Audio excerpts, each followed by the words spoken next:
안녕하세요. 제 채널은 누구나 최대한 찾을 수 있는 데이터를 말씀드리면서 공시 아키팩터를 통해 투자 아이디어를 찾아준 테린이 아빠입니다. 영상 속의 내용들은 누구나 찾을 수 있는 자료이므로 찾아보시면 되고요.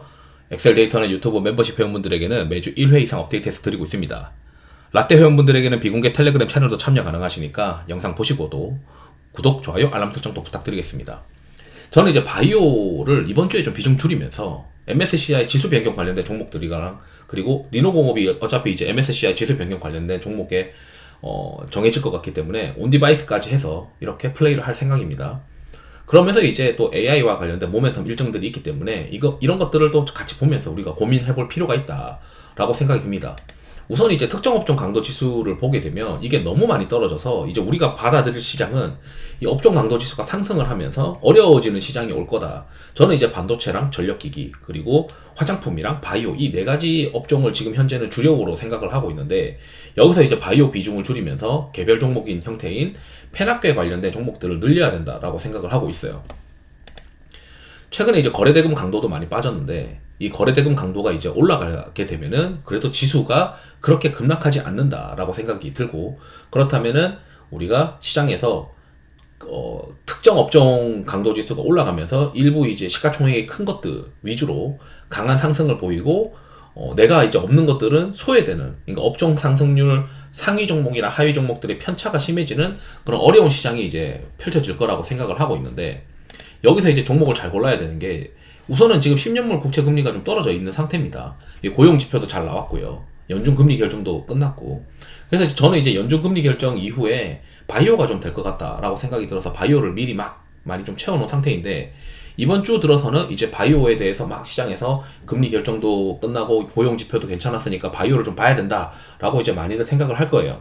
그런데 이제 이번 주 중으로는 바이오를 좀 줄여놓을 생각인 게 다음 주에 보시게 되면은 5월 14일과 15일에 물가지표 발표가 있습니다. 그렇기 때문에 물가지표 발표 전까지는 바이오가 좀 괜찮을 것 같고 이게 아시다시피 5월 15일에는 MSCI 정기 변경이 있어요. 그래서 이 정기 변경에서 현대일렉트릭, 엔캠 이런 것들이 이제 채택이 되고 8월달 정기 변경을 미리 이제 노려야 되잖아요. 그러면 이제 살 수 있는 데드라인은 이번 주라는 거죠. 그래서 이번 주에 MSCI 정기 변경 관련된 종목들을 미리 사야 되는데 아마도 이제 현대로템, 리노공업, LS일렉 이렇게 네 가지를 좀 생각하고 있거든요. 특히 이제 전력기기 같은 경우는 최근에 좀 조정을 받으면서 비실비실했었는데 오늘 이제 보니까 이턴 코퍼레이션이 주가가 괜찮았었고 이런 것들을 보게 되면은 그리고 펜학궤 관련된 종목으로 선정이 되면서 8월 달에 정기 변경 관련된 이슈들이 있다. 그 다음에 LS와 LS일렉이 이제 그 2분기가 또 성수기다. 이런 것들을 고민하게 되면 제가 생각했을 때는 지금은 이제 바이오를 좀 줄여나가면서 물론 바이오를 다 팔면 안 됩니다. 왜냐하면 유한양행이나 오스코텍이 6월달 허가부터 8월달까지 이제 6월부터 8월까지 그 렉나자와 리브리반트 병용요법을 우선심사 대상으로 해서 FDA 허가 관련된 이슈가 있어요. 그리고 이제 ST팜도 6월 16일에 고객사의 FDA 승인 관련된 이슈들이 있기 때문에 다 팔면 안 되지만 비중을 좀 줄여볼 생각은 해야 된다. 게다가 이제 5월 9일부터는 온디바이스 관련된 종목들이 시장에서 관심을 많이 받을 수 있는 게 암홀딩스의 실적 발표가 있는 거죠. 그러다 보니까 이제 암홀딩스 실적 발표하고 나면은 야 이거 온디바이스가 되겠는데 리노공업 이쪽 괜찮지 않을까? 거기에 이제 이 5월 중순에 이제 펜학궤로 리노공업 부각받으면서 6월 이제 WWDC 2024에서 애플이 AI 관련된 채택 이슈가 있는 거죠. 그 사이에 또 뭐가 있냐면 엔비디아나 시놉시스 실적 발표에다가 그 다음에 마이크로소프트 빌드 2024 이런 이제 AI와 관련된 모멘텀들이 계속 있다라고 이제 말씀드리고 싶어요. 그렇기 때문에 제가 생각했을 때는 지금 바이오의 시세는 일단 연휴 때 한국 시장은 거래되지 않았으니까 거기에 이제 금리가 진정되면서 미국 시장이 세게 반등을 했었고 그게 이제 이번 주에 바이오나 이런 기업들에 쭉 반영이 되면 저는 이제 바이오를 줄이고 펜학궤를 늘리고 펜학궤와 온디바이스를 늘려나가면서 플레이를 하겠다. 그 다음에 이제 AI와 관련된 소프트웨어 관련된 종목들이 좀 반등을 하고 있는지 그 다음에 애플이 결국에는 이제 이 AI를 채택하게 되면서 하반기에는 애플폰이 잘 팔릴 것이다 라고 하는 기대감이 있는 것 같아요. 그래서 이제 5월 중순부터 5월 말까지는 이 애플 관련된 부품주 플레이를 하다가 6월 10일 전에는 또 팔아치우는 이런 전략들도 생각해 볼 수 있을 것 같습니다. 게다가 이제 바이오가 또 걱정인 게 5월 중순에 이제 물가지표 발표한 뒤에는 이 HLB가 FDA 승인 결과를 5월 16일쯤 발표한다라고 되어 있어요. 그럼 이게 이제 제약 바이오 시장에 일종의 어떤 세론과 관련된 영향을 주지 않을까?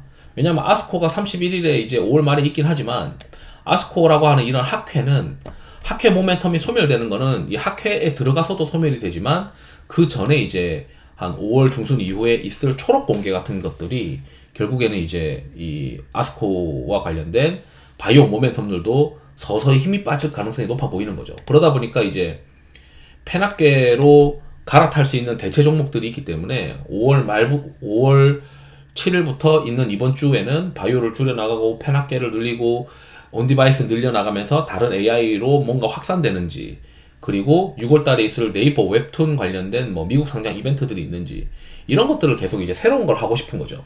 저 같은 경우는 이제 바이오는 좀 줄일 생각이면서, 뭐 물론 이제 바이오가 더 갈 수도 있습니다. 저는 다 판다는 건 아니고 ST팜이나 유한양의 오스코텍 이런 것들은 끌고 가면서 이제 다른 바이오를 좀 비중을 줄여야 되겠죠. 왜냐면 저는 이제 이 물가지표가 한번 브레이크를 잡을 거라고 생각도 하고, 이 10년물 채권 수익률이 국채금리가 어느 정도 많이 떨어져 있다. 어느 정도 떨어져 있고 여기서 막 계속 더 떨어지거나 그러진 않을 것 같다. 그 생각을 하고 지금 플레이를 해야 된다. 이렇게 생각하고 있습니다. 이상으로 영상 마치도록 하겠습니다. 투자에 도움 되시길 바랍니다. 감사합니다.